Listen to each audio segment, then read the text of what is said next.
The Paul Leslie Hour, helping people tell their stories. And now, your host, Paul Leslie. Hey, it's me. How are you, folks? Welcome to episode number 100 of the Paul Leslie Hour. Hard to believe it's been 100 episodes. I was on the radio, still am on the radio, for 14 years, and it was last October I decided, at the request of many people, to get a podcast, reach out to more people. It's been a lot of work. I've found that I've reached people that I normally wouldn't have gotten a chance to meet, and here we are at episode 100. A friend of mine, perhaps one of my best friends in the world, Wesley Cook, suggested, why don't you interview yourself? And then he kind of tailspinned and he said, why don't you open the floodgates and let anybody who wants to ask you whatever? At first I thought, well, do people really want to know what I have to say? And then I just decided, you know what? Let's just see what happens. So for episode 100, I am referring to this as Paul Speaks. Hear the new theme song earlier? That was written, recorded, and produced by Jeff Pike. It is called the Paul Leslie Theme. So, let's get into the first question. This one comes from Ryan Smith, also known as Ryan Hardcore. He's a fighter, an athlete, if you will. So, take it away. Good afternoon, Mr. Paul Leslie. It's been way too long, my friend. First of all, congratulations on your 100th episode. And as far as questions, I got a couple for you. One, given the slew of A-list entertainers, singer-songwriters that you've already been fortunate enough to converse with and to share with us, thank you for that, by the way, what would you say is the quintessential bucket list podcast for you? Not just the guest, but also the setting. And also, if you weren't able to do this, continue podcasting for whatever reason, what else would you be doing? What else is it that sets your soul on fire, so to speak? So, again, congratulations, my friend. I look forward to hearing everything, and best wishes to you. Ooh. Tough questions there. Good questions. Thank you, Ryan. I would say quintessential interview probably won't happen, and I can accept that fact. But it would be with the greatest songwriter of our time, Mr. Bob Dylan. I can't think of anybody I would most want to interview. I think he would be challenging to interview, but I think I could do a good job. I think that I would want to talk to him just because you really can't go any higher in terms of songwriting artists. He's just brilliant. There's plenty of reasons why I would want to interview Bob Dylan. But as far as atmosphere, I would say ideally it would be in a hotel room or on his bus. Not in a studio. I would do it in a studio, but I would want him to feel absolutely relaxed. If we were going to do it in any studio, it would be at Capitol Studios in Hollywood, which is where he's recorded the last few albums, of American Songbook classics, jazz songs. I think it would be very cool to talk to him there. As far as what I would be doing if I wasn't doing interviews all the time, that's really tough. I would think that it would have something to do with nature. There was a time when I was younger that I wanted to be something like a forest ranger or some type of national park ranger, something like that. I have a real strong love and fascination of birds. If I had a little bit more of a scientific mind, I could see myself being an ornithologist. I just think there's nothing more fascinating than birds. I mean, from the time that they're born, the whole eggs hatching, incubation, to the fact that they can fly, the fact that some of them can be so graceful on the water. Birds are so diverse. Think about the difference between a hummingbird and a vulture. So I would say it has something to do with nature. Anytime I get away from screens and from the very, very pervasive technological world that we live in, when I get out, away, and just have that kind of silence, I'm very happy. So I think I would do something like that, or if I could work at a zoo or something like that. I think that's something that I would like to explore and that I would like to do. Okay, so one of the written questions. This says, in our lives, we sometimes come across a piece of advice or a quote of wisdom that radically changes our outlook on life or the way we perceive the world. If you have encountered anything that significant, I would love to hear it on your show. Cheers, buddy, Caleb Miller. Well, I have to say, there has been a couple of people who have shared something with me that was very profound. It wasn't on the podcast, but it was years and years ago. I got a chance to interview Captain Tony Terracino. He was 88 years old at the time. He was the former mayor of Key West. He passed away at 92 years old, but Captain Tony has said a lot of things that I think are very, very important. He closed the interview by quoting the classic song, "Try a Little Tenderness." If she's weary, everything is dreary, just try a little tenderness. He said a lot of things. I wish I followed this one more, but on the funnier side, he's always said, all you need in this life is a great ego and tremendous sex drive. Brains don't mean a shit. Which I think offends all the right people. Again, just because there's words of wisdom doesn't mean that I live by them. But I would say that from the podcast, I did an interview with a guy named Chosen Jack Hobner, Buddhist monk who wrote a book called Single White Monk. He said, everyone, I'm paraphrasing here, everyone wants to be somebody. Maybe you should try to be nobody. If you're nobody, then you can be anybody. You can go into any situation and you're not trying to use your ego. You're not trying to impress anybody. You almost have the curiosity and the mind of a child. I try to remember that. Hey, you don't have to be liked and you don't have to measure up to anything.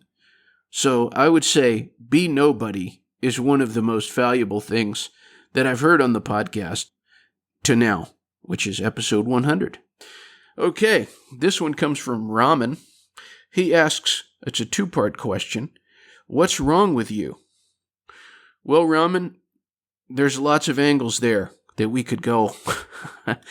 Are you talking financially, psychologically, economically, sexually, behaviorally? I don't know. You have to be a little more specific. Part 2 would be, cash me outside. How about that? Anytime, my friend. Anytime. Inside, outside, whatever. Another written question. What's the story behind the Henry Miller was born in New York City background I often hear on the show? And that comes from Kevin Hooper, big-time supporter of the show. Thank you for that question, Kevin. In order to tell you about that song, I just picked it because I really, really liked the fact that it was mysterious. What does that mean? And also because the song lyrics are kind of biographical, and indeed so many of the interviews that I do on this show are biographical in nature. And I always wondered, is anybody ever going to ask, what does that mean? Because on most episodes, the very last thing you hear is, Henry Miller was born in New York City. And Kevin Hooper, you are the one who asked. So, I went to the source. I asked John Goodwin what the meaning was behind that. And, of course, he did not disappoint. Check him out at babyrecords.com. Fantastic songwriter, fantastic all-around artist. He said, I corresponded with Henry Miller when I was in high school. During the late 1960s, I dropped by his house in L.A. a couple times at his invitation and hung out with him. He was wonderful. He actually painted a watercolor for me, which I still have. In that track, Henry Miller, he just says he just created that wild track, and he started singing the song as an improv. It's not like I wrote it. I more like just made it up. And those are John Goodwin's words. So there's the story behind Henry Miller. The new theme song that you hear at the beginning, Jeff Pike wrote that, and he said that he just imagined me walking down the street like John Travolta. So there you go. And thank you again, Jeff Pike. Very honored that you wrote that song. And the new song for the outro was also composed, recorded, and produced by John Goodwin, and it comes from the movie that he made called Malukas, which you can check out on Vimeo. Thank you again to Jeff Pike and John Goodwin for their contributions. Most appreciated. Okay, so another written question. This one comes from Eric Baer, and he says, when people put ketchup on eggs, what went wrong in their childhood to make them that way? Well, I'm glad you asked that, because ketchup is nasty. There's just about no food that I can't have some kind of appreciation for or understanding. But to me, ketchup is just purposeless. It doesn't go good on fries. It doesn't go good on anything. So what went wrong in their childhood to make them that way? I guess somebody gave them ketchup and told them to believe in this lie that ketchup is actually worth anything. I know I'm probably offending everybody there. Most people love ketchup, but like I said, it's the one food I don't get it. Why would you eat ketchup? He also asked if you could give a cat to any one of the signers of the Declaration of Independence, who would it be and why? That'd have to be Ben Franklin. First of all, it would be a cool bragging rights story. Anytime somebody saw a $100 bill, you could say, yeah, I gave him a cat one time. Yeah, he had the cat until the cat's natural end. Ben Franklin was a very interesting person. If I had to answer the question of who would I interview from the past, it would be him. A funny guy, very versatile, had the mind of government, also had an intelligence as a writer and a publisher, had a scientific mind. Yes, Ben Franklin. Let's go to one of the audio questions now. Okay, Paul Leslie, this is Frankie Keene from Hereafter Musical. And my question for you, and it's sad that I only get one, but my question for you was, what was your favorite TV show growing up and why? All right. Thank you, Frankie Keene. I think that's a good question. I would say because we didn't have a lot of American programming in terms of television when I was growing up in the Philippines, one that I have the fondest memories of would be watching Perfect Strangers. You remember with Larry and Balky? Yeah, I loved that show, and it just has warm memories for me, thinking back about watching that with my family. It was just a much happier time, a simpler time. Then I would say in my later, like teen years, when I was starting to create an identity for myself, it would have to be Seinfeld. I've seen every episode of Seinfeld like so many people, many, many times. Seinfeld just never fails to make me feel good. It's a comfort thing for me. And I just find the show very, very funny. I always will. And then I would say if I had to pick a second favorite, do you remember the Thursday night NBC Dynasty? It was Seinfeld at 9 o'clock and then Frasier at 9:30. Love Frasier. Great show. Very intelligent. Could be heartwarming and also hilarious. And thanks again, Frankie. Okay, now I'm going to go back to the written questions. This one comes from Rogia. She says, who would you like to interview the most? Now, I already mentioned the Bob Dylan thing, and that's probably not going to happen. I'm just being realistic here. So, a couple other people, I would say, that are a big part of my dream list, if you will, would be David Letterman, because in many ways, it is because of David Letterman that I have been interviewing people for the last 14 years. I recall very late at night staying up and seeing Letterman when he was on NBC for the very first time. I was pretty much instantly hooked as a little kid, and I just somehow decided that I wanted to be a talk show host. And I think that in some way it was because of David Letterman. Also, David Letterman was a party and a witness to pretty much every single person in pop culture from the last 30 years or so. It's pretty remarkable, really. And the fact that he's elusive, that to me is appealing. There aren't a lot of interviews with David Letterman. I'd like to be one of the people who do it. I think that the questions I would ask him would produce something interesting. The other one would be the father right now of the American Songbook, our grand patriarch, Tony Bennett. Tony Bennett, still doing it at 91 years old. I would really, really like it if he would be on the show. Who knows, maybe someone out there can help with that one. Okay, another written question. This one comes from Tracy Wright. What is your procedure in requesting interviews with big celebrities? I know you said that David Cassidy agreed to be interviewed, but it never happened. Do you have to pester their PR agents to get some interviews set up? Do you get frustrated when they continue to put you off? Okay. So my procedure in requesting interviews is I usually don't go through the publicist. I have found that in general, publicists, their job is to say no to people like me. Now, there are great exceptions, and I've had some great publicists who've set up interviews with me, with guests. Thank you to them. And I'm not saying I don't respect them, but you have to get the interview in any way possible. So I try to go around them. I sometimes will drop them a letter. I've used a lot of creative techniques to get a hold of people. Nonetheless, I still do go through publicists quite a lot.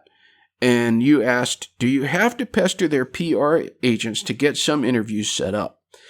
In general, no, because usually the answer is just no. Now, there have been times where I stayed at it, I kept on, I was persistent, I did not give up, and in the end, I got the interview. You also asked, do you get frustrated when they continue to put you off? There have been times where I got very frustrated, really annoyed. Why are they putting me off like this? But there are so many people out there. There are so many fascinating people that I could talk to. Usually, in general, if they reject me now, if they say no, I don't take it too personally, but I move on. There's a huge list of people that I want to talk to, so I keep on trucking. I don't get as frustrated anymore because, again, there's such an abundance of people to talk to. So many of them are very fascinating. Another written question. What drives you to want to talk to people? This comes from Wesley Cook. What drives you to want to talk to people, and who is your biggest influence and why? Okay. I would say my biggest influence would be Elliot Mintz. Elliot Mintz is retired, but he was a radio and television interviewer for many, many years. In Los Angeles, he interviewed thousands of people, and I liked his long-form interviews. They were relaxed. It was him talking to somebody and really, really getting to know them. He wasn't afraid to ask unusual questions. when he would interview somebody, and I think I ask some odd questions, or at least people sometimes say that I do. And the other thing about Elliot Mintz is it is very clear from listening to any of his interviews that he really wanted to know the answer. He wanted to know what this person was about. What was their essence? What drove them? What were their experiences? You should check out his website, by the way, folks. It's elliottmintz.com. You could get lost in that place. Lots and lots of great content, all for free. I should list some honorable mentions. There are other people. I would say Joe Franklin, Studs Terkel, Bob Edwards, Larry King. So what drives me to want to talk to people? I think it's that I really, really want to know. I do have a natural curiosity. I wonder what it would be like to interact with certain people. What would it be like to sit down with somebody like Joni Mitchell or Joan Baez or Bob Dylan or, gosh, you could go on, Paul Simon, David Letterman. I just wonder what those experiences would be like. And so that's why I do it. And then I think the other thing is that I love them. I love the people that I interview. And I want other people to see it too. So me asking to interview them and trying to share the interview in whatever way I can is kind of like my tribute to them. So thank you, Wesley. Great questions. I think it's time to go again to an audio question. Hi, Paul. This is Jason. Big fan. Congratulations on episode 100. And you've interviewed so many incredible people and personalities. I thought I'd try to throw a little curveball here and ask you that if you could interview any fictional character of all time from any medium, who would it be and what would you ask them? And this could be anything from, the Dude to Batman. But just curious. I thought that would be a fun one. Thanks so much and keep doing what you do. Thanks. All right, Jason. That's an impressive question, I have to say. No offense to the others. That's quite possibly the best question submitted. Who in the world of fictional characters would I most want to interview? Well, my friend, I would have to say it would be Forrest Gump. If you think about it, Forrest Gump was a first-hand witness to so many events throughout the history of the 20th century. He's a guy with a unique philosophy. He doesn't have any pretension. He would absolutely share anything you asked him about. And I think there's a lot of things you could learn from Forrest Gump.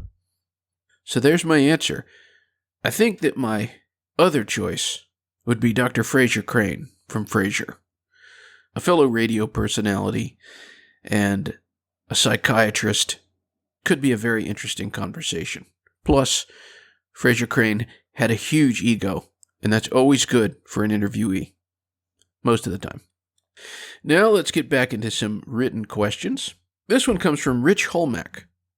He asked, how many U.S. states and countries have you been to so far, and where haven't you visited that you really want to see?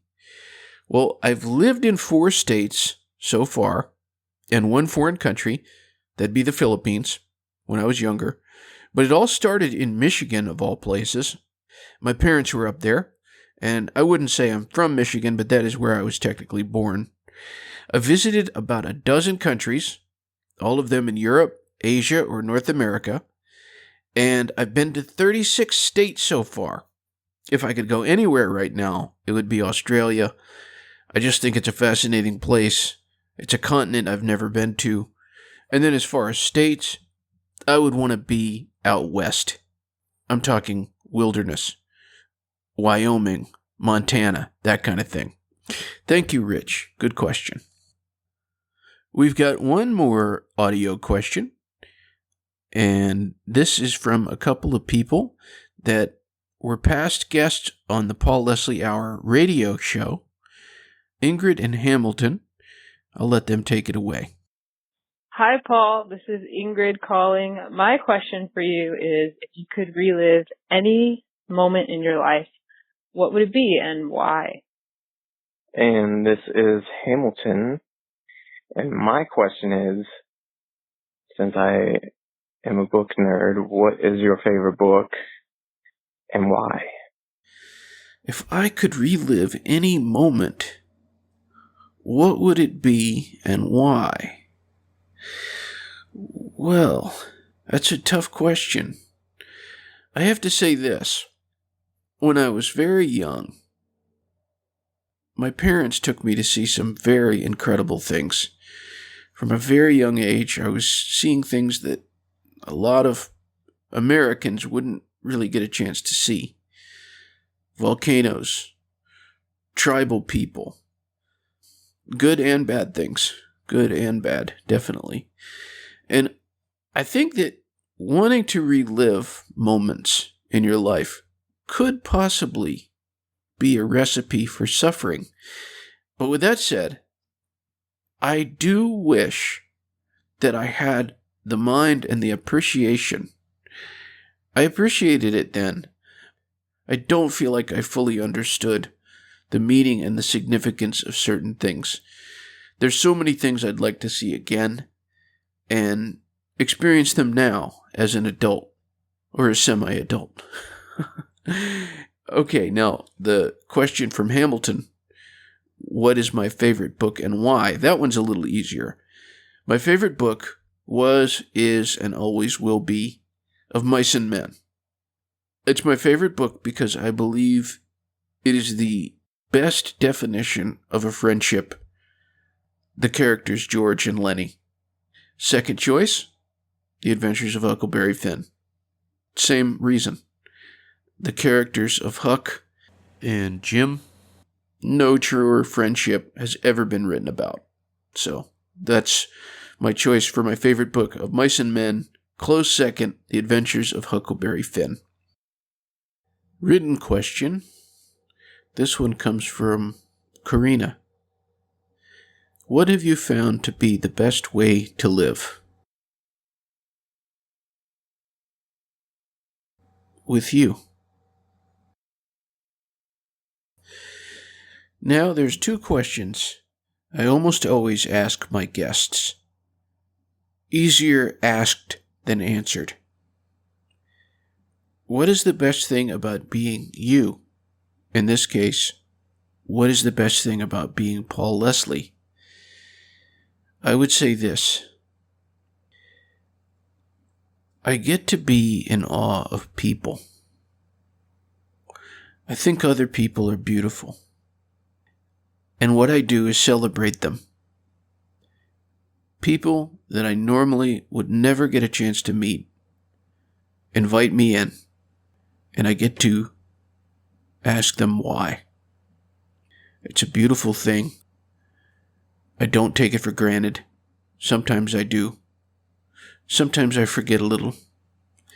But it's absolutely a wonderful, wonderful thing to be able to share a person with other people. The last question. Who are you? Who is Paul Leslie? I would say this. He's somebody who doesn't always get it right. He falls down a lot. But he always gets up eventually. That's who Paul Leslie is. Well, folks, it's been a great 100 episodes. I hope to keep this going. Keep on listening. Thank you very much for letting me into your lives. Until next time. The Paul Leslie Hour is hosted, produced, and written by Paul Leslie for Lifestyles Entertainment and Media. The Paul Leslie theme song composed, recorded, and produced by Jeff Pike. Outro music composed, recorded, and produced by John Goodwin, originally appearing in the short film Malukas and Vulnerable Jelly Things. Please consider subscribing to the Paul Leslie Hour, and if you like us, give us a review. It'll help other people to find this content. All past interviews are also available on YouTube. For more information, you can visit thepaulleslie.com and be sure to follow us on Facebook, Instagram, and Twitter @ThePaulLeslie. Thanks for listening. Be good.